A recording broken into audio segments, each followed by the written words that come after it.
Once upon a time in the old streets of Istanbul, there lived a master calligrapher named Osman Effendi. He was a man of deep wisdom and a heart full of faith. Every letter that flowed from his pen seemed alive. His strokes carried spirit and soul. Even a single vav he wrote could stir the heart of anyone who looked upon it. One day, Osman Effendi needed to cross the Bosphorus. He went down to the Üsküdar shore, greeted a boatman, and stepped into his boat. But halfway across, he suddenly realized he had forgotten to bring any money.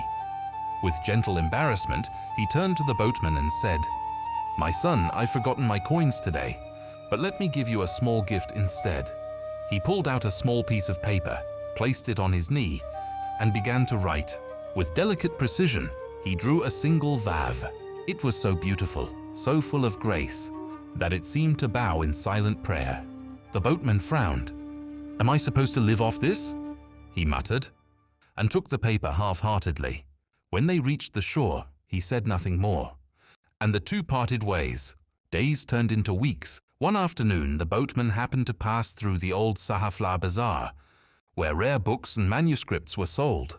He remembered the strange gift, pulled the folded paper from his pocket, and showed it to a bookseller. The man adjusted his glasses, glanced at the paper, and suddenly stood up in astonishment. "Where did you get this?" he cried. "This is the handwriting of Osman Effendi himself. And look at this vav, what perfection! Do you realize what this is worth? It's priceless." The boatman was speechless, and then overjoyed. He sold the piece for a great sum, and from that day on, he often told the story of the blessed vav. Some time later, Osman Effendi once again took the same boat. This time he carried money in his hand. As they reached the shore, he offered the fare. The boatman smiled and shook his head. "Master," he said, "forget the money. Just write me another vav, and that will be enough." Osman Effendi smiled softly, but did not reach for his pen. "My son," he replied, "a vav like that is not written every day." He placed the coins gently into the man's hand and walked away quietly. And so it is.